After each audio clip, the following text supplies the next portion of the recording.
ಮಹಾತ್ಮ ಫುಲೆಯವರ 200ನೇ ಜಯಂತಿ ಉತ್ಸವದ ಆಚರಣೆ ಏಪ್ರಿಲ್ 11, 2026ರಂದು ನಗರದ ಡಾಕ್ಟರ್ ಬಾಬಾ ಸಾಹೇಬ್ ಅಂಬೇಡ್ಕರ್ ಉದ್ಯಾನವನದಲ್ಲಿ ಶನಿವಾರ ಮಹಾತ್ಮ ಜ್ಯೋತಿರಾವ್ ಫುಲೆ ಅವರ 200ನೇ ಜಯಂತಿಯ ನಿಮಿತ್ತ ವಿವಿಧ ಕಾರ್ಯಕ್ರಮಗಳನ್ನು ಆಯೋಜಿಸಲಾಗಿತ್ತು.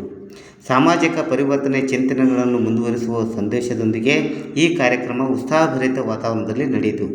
ಈ ಸಂದರ್ಭದಲ್ಲಿ ಮಹಾನಗರ ಪಾಲಿಕೆ ಉಪಾಯುಕ್ತರಾದ ಉದಯಕುಮಾರ್ ತಳವಾರ್ ಅವರಿಂದ ಮಹಾತ್ಮ ಫುಲೆ ಅವರ ಭಾವಚಿತ್ರಕ್ಕೆ ಪುಷ್ಪಹಾರ ಅರ್ಪಿಸಿ ಗೌರವ ಸಲ್ಲಿಸಲಾಯಿತು. ಕಾರ್ಯಕ್ರಮದಲ್ಲಿ ಸಾವಿತ್ರಿಬಾಯಿ ಫುಲೆ ಅವರ ಕಾರ್ಯವನ್ನು ವಿಶೇಷವಾಗಿ ಸ್ಮರಿಸಿ ಮಹಿಳಾ ಶಿಕ್ಷಣ ಕ್ಷೇತ್ರದಲ್ಲಿ ಅವರ ಮಹತ್ವದ ಕೊಡುಗೆಯನ್ನು ಉಲ್ಲೇಖಿಸಲಾಯಿತು. ಉಪಾಯುಕ್ತರು ಅವರು ಮಹಿಳೆಯರ ಶಿಕ್ಷಣಕ್ಕಾಗಿ ಆರಂಭವಾದ ಚಳವಳಿ ಪರಿಣಾಮಕಾರಿಯಾಗಿ ಇಂದಿನ ಸಮಾಜದಲ್ಲಿ ಮಹಿಳೆಯರ ವಿವಿಧ ಕ್ಷೇತ್ರಗಳು ಮುಂದುವರಿಯುತ್ತಿರುವುದಾಗಿ ಹೇಳಿದರು. ಅವರ ಪ್ರಗತಿಯ ಹಿಂದೆ ಸಾವಿತ್ರಿಬಾಯಿ ಅವರ ದೂರದೃಷ್ಟಿ ಮತ್ತು ತ್ಯಾಗ ಪ್ರಮುಖ ಕಾರಣವಾಗಿದೆ ಎಂದು ಅವರು ತಿಳಿಸಿದರು. ಇದೇ ವೇಳೆ ದಲಿತ ನಾಯಕ ಮಲ್ಲೇಶ್ ಚೌಗಲೆ ಅವರು ಮಹಾತ್ಮ ಫುಲೆ ಅವರ ಸತ್ಯಶೋಧಕ ಸಮಾಜ ಮೂಲಕ ನಡೆಸಿದ ಸಾಮಾಜಿಕ ಸಮಾನತೆಯ ಚಳವಳಿಯನ್ನು ಬೆಳಕಿಗೆ ತಂದರು. ಅವರು ಹೆಣ್ಣು ಮಕ್ಕಳ ಶಿಕ್ಷಣದ ಬುನಿಯಾದಿ ಹಾಕಿ ಸಮಾಜದಲ್ಲಿದ್ದ ಅನೇಕ ಕಟ್ಟುಪಾಡುಗಳಿಗೆ ಸವಾಲು ಹಾಕಿದರು ಎಂದು ತಮ್ಮ ಅಭಿಪ್ರಾಯ ವ್ಯಕ್ತಪಡಿಸಿದರು. ಈ ಒಂದು ಸಂದರ್ಭದಲ್ಲಿ ನಾನು ಎರಡು ಮಾತು ಹೇಳಬೇಕಂತ ಹೇಳಿದರೆ, ಇಡೀ ನಮ್ಮ ಭಾರತ ದೇಶದಲ್ಲಿ ಮೊಟ್ಟ ಮೊದಲಿಗೆ ಮಹಿಳೆಯರಿಗೆ ಶಿಕ್ಷಣವನ್ನು ಕೊಡಬೇಕಂತೇಳಿ 1948ರಲ್ಲಿ ಮಹಿಳೆಯರಿಗೆ ಶಿಕ್ಷಣ ಕೊಡಲಿಕ್ಕೆ ಮುಂದಾಗಿ ಮಹಿಳೆಯರಿಗೆ ಶಿಕ್ಷಣವನ್ನು ನೀಡಬೇಕು, ಅದು ಅವರ ಹಕ್ಕು ಅಂಥೇಳಿ ಪ್ರತಿಪಾದನೆಯನ್ನು ಮಾಡಿ ನಮ್ಮ ಸಾವಿತ್ರಿಬಾಯಿ ಫುಲೆ ಅವರು ಮೊದಲ ಆದ್ಯತೆಯನ್ನು ಕೊಟ್ಟು ವಿಶೇಷವಾಗಿ ಆರ್ಥಿಕವಾಗಿ ಯಾರು ಹಿಂದುಳಿದಾರ, ಸಾಮಾಜಿಕವಾಗಿ ಯಾರು ಹಿಂದುಳಿದಾರ, ಶೈಕ್ಷಣಿಕವಾಗಿ ಯಾರು ಹಿಂದುಳಿದಾರ, ಅದರಲ್ಲೂ ವಿಶೇಷವಾಗಿ ದಲಿತ ಸಮುದಾಯ ಹೆಣ್ಣುಮಕ್ಕಳು ಶಿಕ್ಷಣವನ್ನು ಪಡ್ಕೋಬೇಕು. ಶಿಕ್ಷಣವೇ ಶಕ್ತಿ. ಶಿಕ್ಷಣ ಪಡ್ಕೊಂಡಾಗ ಸಂಸಾರ, ಸಮಾಜ, ಕುಟುಂಬ ಬೆಳೀತದ. ಆರ್ಥಿಕವಾಗಿ, ರಾಜಕೀಯವಾಗಿ, ಸಾಮಾಜಿಕವಾಗಿ, ಶೈಕ್ಷಣಿಕವಾಗಿ ಅವರು ಪ್ರಗತಿಯನ್ನು ಹೊಂದಲಿಕ್ಕಾಗ್ತದ.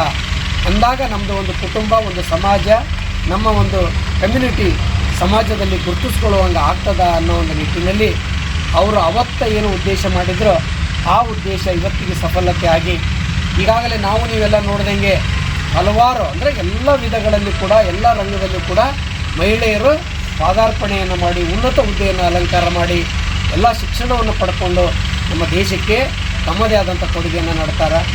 ಅವರು ಇವತ್ತ ಎಲ್ಲ ರಂಗದಲ್ಲಿ ಮಹಿಳೆಯರು ಭಾಗವಹಿಸಿ ಅವರು ತಮ್ಮ ವೃತ್ತಿಪರತೆಯ ಕೌಶಲ್ಯತೆಯನ್ನು ತೋರಿಸಿ ದೇಶಕ್ಕೆ ತಮ್ಮದೇ ಆದಂಥ ಕೊಡುಗೆಯನ್ನು ಇವತ್ತೇನಾದರೂ ನಮ್ಮ ಮಹಿಳೆಯರು ಕೊಡ್ತಾ ಇದ್ದಾರೆ ಅಂದರೆ ಅದು ಅವತ್ತ 1948ರಲ್ಲಿ ಈ ಮಹಾನ್ ವ್ಯಕ್ತಿಗಳು ಮತ್ತು ದಂಪತಿಗಳು ನಮಗೆ ದಾರಿದೀಪ ಮಾಡಿಕೊಟ್ಟದ ಒಂದು ಫಲವಾಗಿ ಇವತ್ತು ನಾವೆಲ್ಲರೂ ಒಂದು ಸಮಾಜದಲ್ಲಿ ಗುರುತಿಸ್ಕೊಳ್ಳುವಂಥ ಹಂತಕ್ಕೆ ಬಂದಿದ್ದೇವೆ.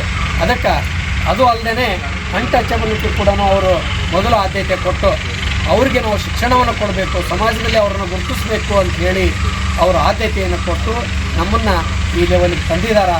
ಅದಕ್ಕೆ ಇವತ್ತು ನಾವು ಅವ್ರನ್ನ ಏನು ನೆನೆಸ್ಕೊಂಡು ಈ ಸಂದರ್ಭದಲ್ಲಿ ಇಲ್ಲೆಲ್ಲರೂ ಸೇರಿದ್ದೀವಿ. ಇದು ಉತ್ತಮ ಬೆಳವಣಿಗೆ. ನಮ್ಮ ಮಹಾಮಂಡಲದ ಅಧ್ಯಕ್ಷರು ಹೇಳಿದಂಗೆ ತಮ್ಮೆಲ್ಲರ ಆಶಯದಂತೆ ಪ್ರತಿ ವರ್ಷ ಕೂಡ ಇನ್ನೂ ಹೆಚ್ಚಿನ ಪ್ರಮಾಣದಲ್ಲಿ ಇದು ಬೆಳಿಬೇಕು. ಇವರ ಒಂದು ಮಾರ್ಗದರ್ಶನ ನಮ್ಮ ಯುವ ಪೀಳಿಗೆಗೆ, ವಿಶೇಷವಾಗಿ ಹೆಣ್ಮಕ್ಕಳಿಗೆ, ನಮ್ಮ ದಲಿತ ಸಮುದಾಯಕ್ಕೆ ಸಿಗಬೇಕು. ಯಾರು ಆರ್ಥಿಕವಾಗಿ ಗ್ರಾಮೀಣ ಪ್ರದೇಶದಲ್ಲಿ ಹಿಂದಿದ್ದಾರೆ ಅವ್ರಿಗೂ ಕೂಡ ಇವರ ಮಾರ್ಗದರ್ಶನ ಶಿಕ್ಷಣ, ಅವರು ಶಿಕ್ಷಣವನ್ನು ಪಡ್ಕೊಳ್ಳಿ ಅಂತ ಈ ಸಂದರ್ಭದಲ್ಲಿ ಆಶಿಸ್ತಾ ನಾನು ಬರಮಾಡಿಕೊಂಡು ಈ ಒಂದು ಜಯಂತಿಯಲ್ಲಿ ಪಾಲ್ಗೊಳ್ಳಲಿಕ್ಕೆ ಅವಕಾಶ ಮಾಡಿಕೊಟ್ಟಂಥ ತಮಗೆಲ್ಲರಿಗೂ ವಂದಿಸ್ತಾ ನಾನು ಎರಡು ಮಾತುಗಳನ್ನು ಮುಗಿಸ್ತೇನೆ. ಜೈ ಹಿಂದ್. ಕಾರ್ಯಕ್ರಮದಲ್ಲಿ ಉಪಸ್ಥಿತರಿದ್ದ ಗಣ್ಯರ ಸಾವಿತ್ರಿಬಾಯಿ ಫುಲೆ ಅವರ ಹೋರಾಟಮಯ ಜೀವನ ಸ್ಮರಿಸಿ ಬಾಲ್ಯ ವಿವಾಹ, ಸತಿ ಪದ್ಧತಿ ಹಾಗೂ ಇತರ ಸಾಮಾಜಿಕ ಅನ್ಯಾಯಗಳ ವಿರುದ್ಧ ಅವರು ಹೋರಾಟವನ್ನು ನೆನಪಿಸಿಕೊಂಡರು.